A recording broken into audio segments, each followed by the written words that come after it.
Morning, everybody. So, today I guess I'm starting a new vlog, and uh, it is the one that I have not looked forward to doing ever since I arrived in Norway, and that is trying to get my driver's license. I have been, I don't, I don't even know how to start with how difficult this process has been, and I will definitely make a series of videos on moving to Norway. But I figured that I should film this because we're going to be going to a place called Røros in Norway. It is one of the oldest, I think, wooden towns in Europe, and it is literally the only place that I could get my test done in like not even in a decent amount of time. Oh, I have stories for you guys. But this is just going to be the vlog of going there, and Timmy's going to go there. We're going to do some socialization with him. We're also going to try my best to get my license, my Norwegian license, because I have my Canadian license. To give you guys background on why I'm so nervous, I failed my first driving test in Canada, and I was 16 years old. I think I was 16 years old or 17. I forget. This is a while ago. But I had literally the worst person that you could ever have as like a test instructor or whatever you want to call them. I mean, okay, if you close your eyes and imagine like a smaller Miss Trunchbull from Matilda. If you've seen the movie Matilda, you'll get what I was dealing with. This lady, like, she was having a bad day or something because I was not a horrible driver. And I would be the first to admit if I drove terribly on that test, it would have been my fault. She was a lunatic. I don't even know how many times she grabbed my wheel while we were driving. She would like critique my steering, and she like went off on multiple stories of how like her friends had broken wrists because they were steering the same way that I was steering, even though I was in like a 10 and 2 position, I guess like crossing over the hand once in a while. I don't know. Um, she almost steered me into traffic like twice when I was doing left-hand turns, and she was like screaming during the test. If I had been older, like I am now, I probably would have parked the car and said, "You are not someone to be safe in the car with. I'm not continuing my test with you." But I am literally scarred by that. It's like a PTSD kind of thing. It's just such an anxiety inducing thing. And like to put it into perspective for you guys, I was able to book another test. I think it was like a week and a half after that first experience. I literally talked through my entire test with the guy that came to do my test the second time around. I was just talking through everything. Oh, it's the 30 zone. I'm going to stop 30 now, right? And in the end, we parked, and he looked at me and he said, "Why were you talking through all of these things?" And I told him I had a horrible experience during my first thing with a lady. And he was like, "Oh, I know who that is." So she had a bad reputation to begin with, but she scarred me so badly that I almost didn't take this job in Norway because I knew that that was one thing that I had to do here is I had to do a driving test. So it takes a lot for me to do this. It's like one of my biggest phobias. I promised myself I would never take another driving test in my entire life. And it's huge for me to do it. So I'm going to tackle it and I'm going to try as best as I can. I am a safe driver, and I just have to rely on the fact that I know that I'm a safe driver. I follow the rules, and hopefully everything will go as planned. But it's a long story basically to say we're going to go and try and get this driving test done. Okay, I guess I will film while I can. Knee is right here. Timber, you're cleaning yourself in front of the camera. Bubba's. I I swear, my luck here in Norway, it's like something is fighting against me because I woke up this morning with a sore throat and super runny nose and phlegm. So my entire throat is just like pins and needles. I hope that I don't have COVID. My driver's test is tomorrow. And I swear, I don't even know what to say. It's like every single thing that can get thrown at me gets thrown at me, and I don't know why. But this little dude has been so good. Timmy, have you been so good? Yeah? Tims, you've been so good. He's had to be at home for quite a few hours, but we just came back from a nice walk. I don't know if you guys can see, but we're in these wooden houses in downtown, and look how cute this little area is. Hey, Timmy. And there's the bedroom over there. Just a cute little small bedroom. And then there is a bathroom in there, and then another little, like, bedroom. That was Timber, not me. You can see it. Very nice. Very nice. What do you think? You like it? So, I had to travel here, which took like 2.5 hours. Sick, of course. And then I had literally half an hour to get into my Airbnb. Sorry, the light. There we go. I had half an hour to get into my Airbnb, and I had asked the guy if I could book it and check in early because I have the dog, and check-in wasn't Timmy, don't eat my pad thai or my Kleenex. Yeah, check-in wasn't until like 3 p.m. and my first driver's class was at 12.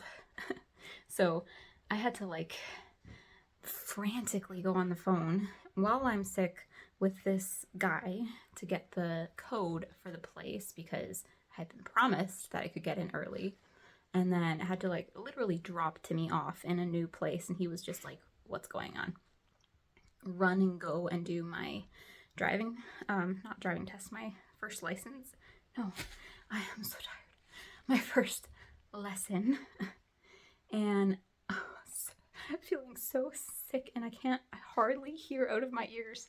And then I had an hour break in between, ran back here, took Timber on a walk, and then ran over to do my second lesson. My instructor says that I'm doing very good for a foreigner, and that hopefully, fingers crossed, that I will pass. But we will see tomorrow. I'm just hoping and praying that I feel better tomorrow, because I literally, I was having such a hard time hearing, and then to have that along with the language barrier is just like, my body can't take very much more. But I'm gonna enjoy my pad thai that I got, and I'm gonna watch a show and relax and try and get to bed as early as I possibly can. And hopefully this little dude will let me sleep through the night. You're a good boy. Oh, good boy, Titins. You've been so good. Oops.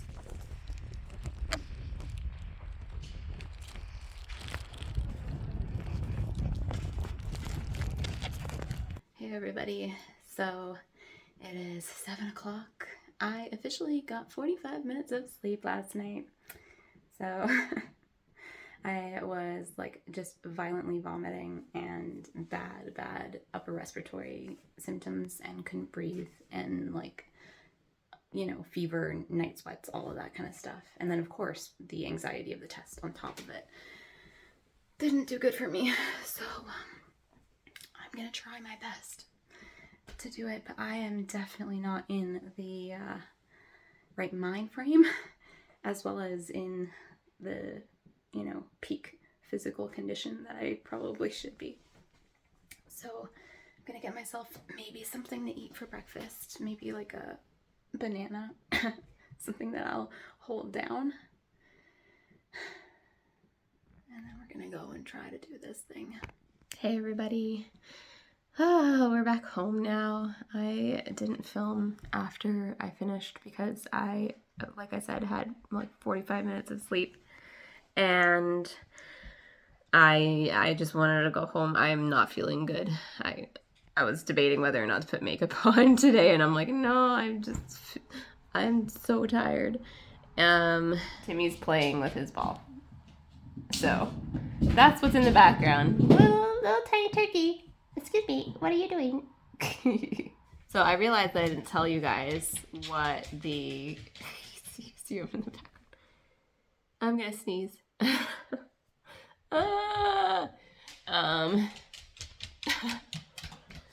Hi, my baby boy. You're very cute. Okay. Results. I passed, and I have no clue how in the world I did that. One thing I will say is that I am a good test taker. My body fails me because I do operate on a higher level of anxiety than most people. Probably an unhealthy level of anxiety. I'm super type A personality.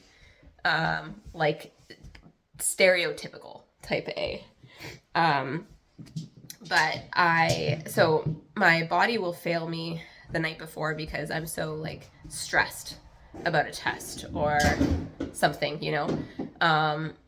But then when it comes to actually performing and doing it well, I somehow do really, really, really well despite having like 45 minutes of sleep, you know. So that's how I've always been in school.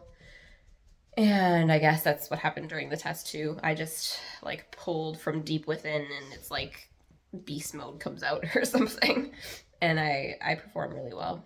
But I was exhausted afterwards, and I don't know how I drove the 2.5 hours home. But we got here. And now I've slept for the night, so it's the next day, and I still feel like horrible, but at least I got some sleep last night.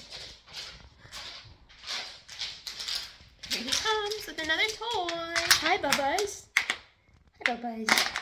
Yeah, I know you want to play. Is that better? Yeah. So this little dude right here decided that at 6 o'clock in the morning, when I woke up with a coughing fit, that while I was, okay, I can't get a break to talk.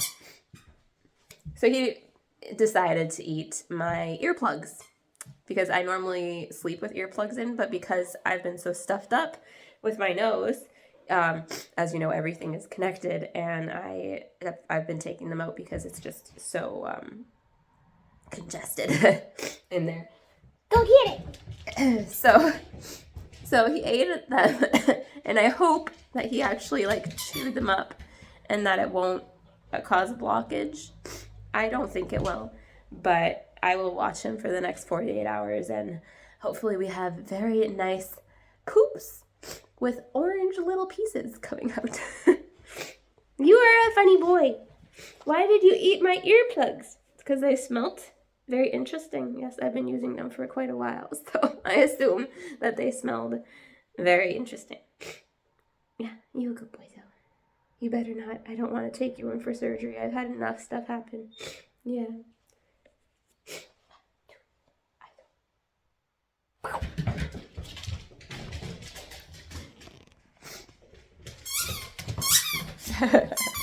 This little boy has gotten really good at playing fetch to the point where he brings the ball back, and he'll shove it in my hand, but he won't let go.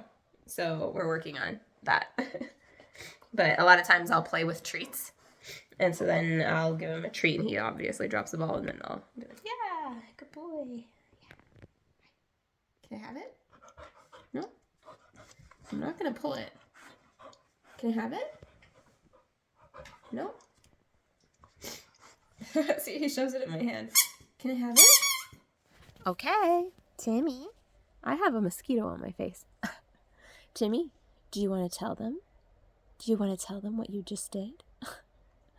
It's what we've been waiting for all day. So, TMI. But I'm going to show you guys what just happened, and it involves poop. So, look away right now if you don't want to see anything. Look what we have found. Do, do, do. There is one of my earplugs. Okay, so upon closer inspection with a poop bag, both earplugs have passed in that poop. So I am very happy.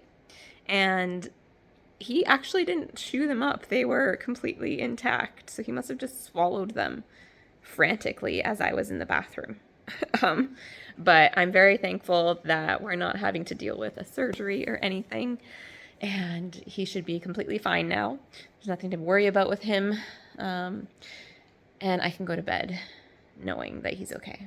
So with that, I am going to close out this vlog. So that brings about the conclusion of the driving fiasco and trying to get a driver's test in Norway. I am going to fight off this cold or whatever it is. And hopefully next time I see you guys, I will be a little bit more healthy. So take care. Hope you enjoyed. Bye.